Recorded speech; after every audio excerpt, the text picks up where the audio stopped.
Hi hello guys, welcome back to Aadya colourful. ನಾನು Suma. Friends, ಇವತ್ತಿನ ವಿಡಿಯೋದಲ್ಲಿ ಒಂದು ಬ್ರೇಕ್ಫಾಸ್ಟ್ ರೆಸಿಪಿನ ನಿಮ್ಮ ಜೊತೆ ಶೇರ್ ಮಾಡ್ತಾ ಇದ್ದೀನಿ. ಖಂಡಿತ ಒಮ್ಮೆ ಈ ಒಂದು ಹೊಸ ರೀತಿಯಲ್ಲಿ ಮೊಸರನ್ನ ಮಾಡಿ ತಿಂದರೆ ಬೇರೆಲ್ಲ ತಿಂಡಿಗಳನ್ನು ಮರ್ತೇ ಹೋಗ್ತೀರಾ. ನೀವು ಖಂಡಿತವಾಗ್ಲೂ ಮನೆಯಲ್ಲಿ ಸುಮಾರು ಸಲ ನೂರಾರು ಬಾರಿ ಮೊಸರನ್ನ ತಯಾರಿಸಿರ್ತೀರ. ಬಟ್ ಈ ಒಂದು ಹೊಸ ವಿಧಾನದಲ್ಲಿ ಖಂಡಿತವಾಗ್ಲೂ ಒಂದು ಸಲ ತಯಾರಿಸಿ ನೋಡಿ. ನಿಮಗೆ ಇಷ್ಟ ಆದರೆ ಖಂಡಿತವಾಗ್ಲೂ ಮತ್ತೆ ಮತ್ತೆ ನೀವು ಮಾಡಿಕೊಂಡು ಇದನ್ನು ತಿನ್ಬೋದು. ತುಂಬಾ ಈಸಿಯಾಗಿ ಮತ್ತು ಟೇಸ್ಟಿಯಾಗಿ ಮಾಡುವಂತಹ ಒಂದು ಮೊಸರನ್ನ ರೆಸಿಪಿನ ನಿಮ್ಮ ಜೊತೆ ಶೇರ್ ಮಾಡ್ತಾ ಇದ್ದೀನಿ. ಸೊ ಈ ಒಂದು ರೆಸಿಪಿ ಮಾಡೋದಕ್ಕೆ ಮೊದಲನೇದಾಗಿ ಇಲ್ಲಿ 1 ಕಪ್ ಆಗೋಷ್ಟು ಅಕ್ಕಿಯನ್ನು ತೊಗೊಂಡಿದ್ದೀನಿ. ಸೊ ನಾವು ಊಟಕ್ಕೆ ಬಳಸ್ತೀವಲ್ಲ ಅದೇ ಅಕ್ಕಿಯನ್ನು ನಾನು ತೊಗೊಂಡಿರೋದು 1 ಕಪ್ ಆಗೋಷ್ಟು. ಸೊ ಫ್ರೆಂಡ್ಸ್, ನೀವು ಯಾರಾದರೂ ಫಸ್ಟ್ ಟೈಮ್ ನನ್ನ ಚಾನಲ್ಗೆ ವಿಸಿಟ್ ಮಾಡಿದರೆ ಪ್ಲೀಸ್ ನನ್ನ ಚಾನಲ್ನ ಸಬ್ಸ್ಕ್ರೈಬ್ ಮಾಡ್ಕೊಳ್ಳಿ, ಹಾಗೆ ಲೈಕ್ ಮಾಡಿ ಮತ್ತು ಹೆಚ್ಚೆಚ್ಚು ಶೇರ್ ಮಾಡಿ ಫ್ರೆಂಡ್ಸ್. ಸೊ ಈಗ ಈ ಒಂದು ಅಕ್ಕಿಯನ್ನು ಇನ್ನೊಂದು ಬೌಲಿಗೆ ಫಸ್ಟಿಗೆ ಹಾಕ್ಕೊಳ್ಳೋಣ. ನಾವು ಹೋಟೆಲಲ್ಲಿ ಮೊಸರನ್ನ ಯಾವಾಗಲಾದರೂ ತಿಂದಾಗ ನಮ್ಮ ಮನೆಯಲ್ಲಿ ಮಾಡಿದಾಗ ಏನಕ್ಕೆ ಇಷ್ಟು ಟೇಸ್ಟಿಯಾಗಿ ಬರಲ್ಲ ಅಂತ ಅಂದ್ಕೊಂಡಿರ್ತೀವಿ. ಅದೇ ಟೇಸ್ಟಿಯಾಗಿ ನೀವು ಮನೆಯಲ್ಲಿ ಮಾಡ್ಕೋಬೋದು ಹೋಟೆಲ್ ಸ್ಟೈಲು ಮೊಸರನ್ನ. ಸೊ ಖಂಡಿತ ಈ ರೀತಿಯಾಗಿ ತಯಾರಿಸಿ ನೋಡಿ. ಈಗ ಅದನ್ನು ಸ್ವಲ್ಪ ನೀರನ್ನು ಹಾಕಿ 1-2 ಸಲ ಚೆನ್ನಾಗಿ ಅಕ್ಕಿಯನ್ನು ನಾನು ವಾಶ್ ಮಾಡ್ಕೊಳ್ತಾ ಇದ್ದೀನಿ. ನೋಡಿ, ಹೀಗೆ ಕೈಯಲ್ಲಿ 2 ಸಲ ವಾಶ್ ಮಾಡಿದ ನಂತರ ಒಂದು ಕುಕ್ಕರಿಗೆ ಈಗ ಈ ಅಕ್ಕಿಯನ್ನು ನಾವು ಹಾಕ್ಕೊಳ್ಳೋಣ. ನಾನಿಲ್ಲಿ 1 ಕಪ್ ಆಗೋಷ್ಟು ತೊಗೊಂಡಿದ್ದೀನಿ. ಸೊ ನಿಮಗೆ ಎಷ್ಟು ಬೇಕು ನೋಡಿಕೊಂಡು ನೀವು ಅಕ್ಕಿಯನ್ನು ಉಪಯೋಗಿಸ್ಬೋದು. ಯಾವುದೇ ಒಂದು ರೆಸಿಪಿ ಮಾಡಬೇಕಾದ್ರೆ 1 ಕಪ್ಪಿನ ಅಳತೆಯನ್ನು ನೀವು ತಗೊಳ್ಳಿ. ಕಪ್ಪು ಅಥವಾ ಲೋಟ ನಿಮಗೆ ಮೆಜರ್ಮೆಂಟಿಗೆ ಯಾವುದು ಬೇಕಾಗುತ್ತೋ, ಸೊ ಯಾವುದೇ ಆಗಲಿ 1 ಕಪ್ಪನ್ನು ಅಳತೆಯಾಗಿ ತೊಗೊಂಡ್ರೆ ಅದೇ ಕಪ್ಪಿನಲ್ಲಿ ನೀವು ಎಲ್ಲ ಇಂಗ್ರೀಡಿಯೆಂಟ್ಸ್ನ ಹಾಕಿದ್ರೆ ಖಂಡಿತವಾಗ್ಲೂ ಆ ರೆಸಿಪಿ ತುಂಬಾ ಚೆನ್ನಾಗಿ ಬರುತ್ತೆ. ನಂತರ ಇದಕ್ಕೆ 1 ಕಪ್ ಆಗುವಷ್ಟು ನಾನು ಹಾಲನ್ನು ಹಾಕ್ಕೊಳ್ತಾ ಇದ್ದೀನಿ. ಕುಕ್ಕರ್ಗೆ ಅಕ್ಕಿಯನ್ನು ಹಾಕಿದ ನಂತರ 1 ಕಪ್ಪು ಹಾಲನ್ನು ಹಾಕ್ಕೊಂಡಿದ್ದೀನಿ. ನಂತರ ಅದಕ್ಕೆ 3 ಕಪ್ ಆಗುವಷ್ಟು ನೀರನ್ನು ಹಾಕ್ಕೊಳ್ಬೇಕು ನಾವು. 1 ಕಪ್ಪು ಅಕ್ಕಿಗೆ ನಾವು 1 ಕಪ್ಪು ಹಾಲು ಹಾಗೆ 3 ಕಪ್ಪು ನೀರನ್ನು ಹಾಕ್ಕೊಂಡಿದ್ದೀವಿ. ಸೊ ನೋಡಿ, ಈಗ ಒಂದು ಸಲ ಇದನ್ನು ಮಿಕ್ಸ್ ಮಾಡ್ಕೊಳ್ಳೋಣ. ಫಸ್ಟಿಗೆ ಈ ರೀತಿಯಾಗಿ ಮಿಕ್ಸ್ ಮಾಡ್ಕೊಂಡಿದ್ದೀನಿ ನಾನು.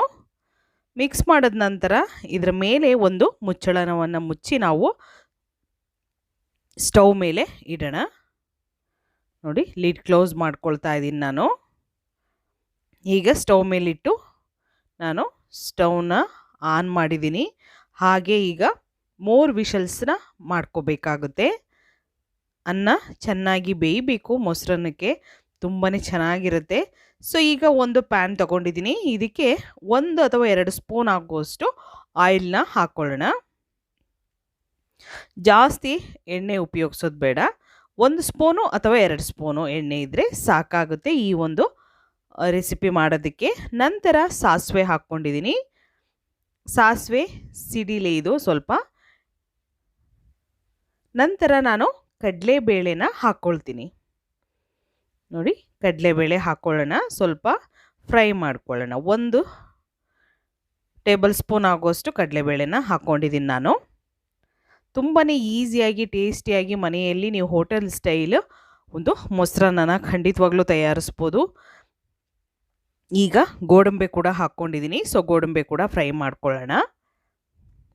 ಸೊ ಫ್ರೆಂಡ್ಸ್, ನಿಮ್ಗೆ ಯಾರಾದರೂ ಹೊಸ ಅಡುಗೆಗಳು ಬೇಕು ಅಂದರೆ ಖಂಡಿತ ನನಗೆ ಕಾಮೆಂಟ್ ಸೆಕ್ಷನಲ್ಲಿ ತಿಳಿಸಿ. ನಾನು ಆದಷ್ಟು ನೀವು ಹೇಳಿರೋಂತಹ ಅಡುಗೆಗಳನ್ನು ಟ್ರೈ ಮಾಡ್ತೀನಿ. ಓಕೆ. ನಂತರ ಪೆಪ್ಪರ್ನ ಹಾಕ್ಕೊಂಡಿದ್ದೀನಿ. ಮೆಣಸಿನ ಕಾಳನ್ನು ಒಂದು 4ರಿಂದ 5 ಕಾಳನ್ನು ಹಾಕ್ಕೊಂಡಿದ್ದೀನಿ. ನಂತರ ಕರಿಬೇವು ಮತ್ತು ಒಣಮೆಣಸಿನ್ಕಾಯಿ. ಕರಿಬೇವು ಒಂದು 10 ಎಲೆ, ಹಾಗೆ ಒಣಮೆಣಸಿನ್ಕಾಯಿ ಒಂದು 2ರಿಂದ 3 ಒಣಮೆಣಸಿನ್ಕಾಯಿನ ನಾನು ಹಾಕಿ ಫ್ರೈ ಮಾಡ್ಕೊಂಡಿದ್ದೀನಿ.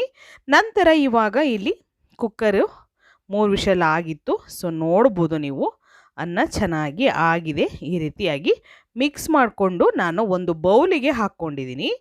ಬೌಲಿಗೆ ಹಾಕಿದ ನಂತರ ಅನ್ನ ಸ್ವಲ್ಪ ತಣ್ಣಗಾಗೋದಕ್ಕೆ ನಾವು ಬಿಡಬೇಕು.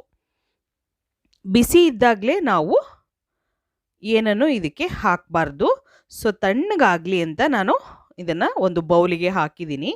ನಂತರ ಇದಕ್ಕೆ 1 ಕಪ್ ಆಗುವಷ್ಟು ಮೊಸರನ್ನು ಹಾಕ್ಕೊಂಡಿದ್ದೀನಿ. ಸೊ ಮೊಸರು ನೀವು ಮನೆಯಲ್ಲಿ ಮಾಡಿರೋಂಥ ಮೊಸರು ಇದ್ದರೆ ಅದನ್ನು ಉಪಯೋಗಿಸ್ಬೋದು, ಅಥವಾ ಪ್ಯಾಕೆಟ್ ಮೊಸರು ಸಿಗುತ್ತಲ್ಲ, ಸೊ ಅದನ್ನು ಕೂಡ ನೀವು ಉಪಯೋಗಿಸ್ಬೋದು ಫ್ರೆಂಡ್ಸ್. ಓಕೆ, ಈಗ 1 ಕಪ್ ಆಗುವಷ್ಟು ನಾನು ಮೊಸರು ಹಾಕ್ಕೊಂಡಿದ್ದೀನಿ ಇದಕ್ಕೆ. ನಂತರ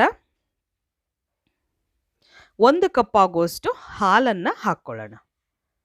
ನೋಡಿ, ನಾನು ಅದೇ ಕಪ್ಪಿನ ಅಳತೆಯಲ್ಲಿ ತಗೊಂಡಿರೋದು. ಮೊಸರು ಹಾಕಿದ್ನಲ್ಲ, ಅದೇ ಕಪ್ಪಿನ ಅಳತೆಯಲ್ಲಿ ನಾನು ಲೋಟದಲ್ಲಿ ಹಾಕ್ತಾ ಇದ್ದೀನಿ ಹಾಲನ್ನು ಅಷ್ಟೇ. ಸೊ ಚೆನ್ನಾಗಿ ಮಿಕ್ಸ್ ಮಾಡ್ಕೊಳ್ಳೋಣ. ಯಾವುದೇ ಕಾರಣಕ್ಕೂ ಮೊಸರನ್ನ ಮಾಡಬೇಕಾದ್ರೆ ಅನ್ನ ಪೂರ್ತಿ ತಣ್ಣಗಿರಬೇಕು, ನಂತರನೇ ನಾವು ಮೊಸರನ್ನ ಉಪಯೋಗಿಸ್ಬೇಕು. ಬಿಸಿ ಇದ್ದಾಗ ನಾವು ಹಾಕಿದ್ರೆ ಆ ಮೊಸರನ್ನ ಟೇಸ್ಟು ಹೊರಟೋಗುತ್ತೆ ಫ್ರೆಂಡ್ಸ್. ಓಕೆ, ಹಾಗೆ ಇದಕ್ಕೆ ಫ್ರೆಶ್ ಕ್ರೀಮನ್ನು ಹಾಕ್ಕೊಳ್ತಾ ಇದ್ದೀನಿ. 1 ಟೇಬಲ್ ಸ್ಪೂನ್ ಆಗುವಷ್ಟು ಫ್ರೆಶ್ ಕ್ರೀಮ್ ಹಾಕ್ತಾ ಇದ್ದೀನಿ. ಇದ್ರೆ ಉಪಯೋಗಿಸಿ, ಇಲ್ಲ ಅಂತಂದರೆ ಖಂಡಿತ ನೀವು ಸ್ಕಿಪ್ ಮಾಡ್ಬೋದು, ಏನು ತೊಂದರೆ ಇಲ್ಲ. ಹೀಗೆ ಈಗ ಮಿಕ್ಸ್ ಮಾಡ್ಕೊಂಡಿದ್ದೀನಿ. ಮಿಕ್ಸ್ ಮಾಡಿದ ನಂತರ ಈಗ ಇದಕ್ಕೆ ಹಸಿರು ಮೆಣಸಿನ್ಕಾಯಿನ ಸಣ್ಣದಾಗಿ ಕಟ್ ಮಾಡಿ ನಾನು ಹಾಕ್ಕೊಂಡಿದ್ದೀನಿ. 1 ಹಸಿರು ಮೆಣಸಿನ್ಕಾಯಿನ ಹಾಕಿದ್ದೀನಿ. ಹಾಗೆ ಇದಕ್ಕೆ ಕ್ಯಾರೆಟು 2 ಟೇಬಲ್ ಸ್ಪೂನ್ ಆಗುವಷ್ಟು ತುರಿದಿರೋಂತಹ ಕ್ಯಾರೆಟನ್ನು ಹಾಕ್ಕೊಂಡಿದ್ದೀನಿ. ನೋಡಿದ್ರಲ್ಲ, 2 ಟೇಬಲ್ ಸ್ಪೂನ್ ಆಗುವಷ್ಟು ಕ್ಯಾರೆಟು. ನಂತರ ರುಚಿಗೆ ತಕ್ಕಷ್ಟು ಉಪ್ಪನ್ನು ಹಾಕ್ಕೊಳ್ಳೋಣ. ಏಕೆಂದರೆ ಅನ್ನ ಮಾಡಬೇಕಾದ್ರೂ ಕೂಡ ನಾವು ಉಪ್ಪನ್ನು ಹಾಕಿರೋದಿಲ್ಲ, ಹಾಗಾಗಿ ಉಪ್ಪನ್ನು ನೋಡಿಕೊಂಡು ನೀವು ಉಪಯೋಗಿಸಿ. ಮತ್ತು ಸ್ವಲ್ಪ ಸಣ್ಣದಾಗಿ ಕಟ್ ಮಾಡಿರೋಂತಹ ಕೊತ್ತಂಬರಿ ಸೊಪ್ಪು ಇಷ್ಟನ್ನು ಹಾಕಿದ್ದೀನಿ. ಈಗ ನಾವು ಒಗ್ಗರಣೆ ಮಾಡಿರೋಂತಹ ಒಂದು ಒಗ್ಗರಣೆನ ಹಾಕ್ಕೊಂಡಿದ್ದೀನಿ. ಸೊ ನೋಡಿ, ಪೂರ್ತಿಯಾಗಿ ಹಾಕ್ಕೊಳ್ಳೋಣ. ತುಂಬಾ ಈಸಿಯಾಗಿ ಟೇಸ್ಟಿಯಾಗಿ ನೀವು ಈ ಒಂದು ಕರ್ಡ್ ರೈಸನ್ನು ತಯಾರಿಸ್ಬೋದು. ಸೊ ಈಗ ಮಿಕ್ಸ್ ಮಾಡ್ಕೊಳ್ಳೋಣ ನೀಟಾಗಿ. ಈಗ ಒಂದು ಒಳ್ಳೆ ಮಿಕ್ಸ್ ಕೊಡೋಣ. ಬೇಕು ಅಂದರೆ ಬೆಳಿಗ್ಗೆ ಬ್ರೇಕ್ಫಾಸ್ಟಿಗೆ ಕೂಡ ಮಾಡ್ಕೋಬೋದು, ಅಥವಾ ದೇವರ ನೈವೇದ್ಯಕ್ಕೂ ಕೂಡ ಈ ಒಂದು ರೆಸಿಪಿನ ನೀವು ತಯಾರಿಸ್ಬೋದು.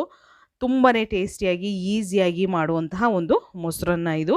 ಸೊ ಒಮ್ಮೆ ಈ ಹೊಸ ರೀತಿ ಮೊಸರನ್ನ ಮಾಡಿ ತಿಂದರೆ ಬೇರೆಲ್ಲ ತಿಂಡಿಗಳನ್ನು ಮರ್ತೇ ಹೋಗ್ತೀರಾ ಫ್ರೆಂಡ್ಸ್. ತುಂಬಾ ಈಸಿಯಾಗಿ ಟೇಸ್ಟಿಯಾಗಿ ಈ ಒಂದು ಕರ್ಡ್ ರೈಸನ್ನು ತಯಾರಿಸ್ಬೋದು. ಸೊ ನೋಡ್ಬೋದು, ಈ ರೀತಿ ನಾನು ಮಿಕ್ಸ್ ಮಾಡ್ಕೊಂಡಿದ್ದೀನಿ. ಹಾಗೆ ಇದಕ್ಕೆ ನಿಮ್ಮ ಮನೆಯಲ್ಲಿ ದಾಳಿಂಬೆ ಹಣ್ಣು ಇದ್ದರೆ ಖಂಡಿತ ನೀವು ದಾಳಿಂಬೆ ಹಣ್ಣನ್ನು ಕೂಡ ಉಪಯೋಗಿಸಿ ಅದನ್ನು ಹಾಕಿ ಮಿಕ್ಸ್ ಮಾಡಿದ್ರೆ ತುಂಬ ಚೆನ್ನಾಗಿ ಬರುತ್ತೆ. ಸೊ ಈಗ ನಾನು ಒಂದು ತಟ್ಟೆಗೆ ಸರ್ವ್ ಮಾಡ್ಕೊಳ್ತಾ ಇದ್ದೀನಿ. ಹೀಗೆ ನಾವು ಸರ್ವ್ ಮಾಡ್ಕೊಳ್ಳೋಣ. ತುಂಬಾ ಟೇಸ್ಟಿಯಾಗಿ ಬರುತ್ತೆ ಈ ಒಂದು ಮೊಸರನ್ನ. ಒಂದು ಸಲ ತಯಾರಿಸಿ ಮತ್ತೆ ಹೇಗೆ ಬಂತು ಅಂತ ತಪ್ಪದೆ ನನಗೆ ಕಾಮೆಂಟ್ ಸೆಕ್ಷನಲ್ಲಿ ತಿಳಿಸಿ ಫ್ರೆಂಡ್ಸ್. ಓಕೆ, ವಿಡಿಯೋ ಸ್ವಲ್ಪನಾದರೂ ಇಷ್ಟ ಆಗಿದರೆ ಪ್ಲೀಸ್ ಚಾನಲ್ನ ಸಬ್ಸ್ಕ್ರೈಬ್ ಮಾಡ್ಕೊಳ್ಳಿ, ಹಾಗೆ ಲೈಕ್ ಮಾಡಿ ಮತ್ತು ಶೇರ್ ಮಾಡಿ. ಹೋಟೆಲ್ ಸ್ಟೈಲ್ ಕರ್ಡ್ ರೈಸ್ ರೆಡಿಯಾಗಿದೆ. ಸೊ ಇವತ್ತಿನ ವಿಡಿಯೋನ ಇಲ್ಲಿಗೆ ಮುಗಿಸ್ತಾ ಇದ್ದೀನಿ. ಮತ್ತೆ ಇನ್ನೊಂದು ಹೊಸ ವಿಡಿಯೋ ಜೊತೆ ಬರ್ತೀನಿ. ಬಾಯ್, ಸಿ ಯು.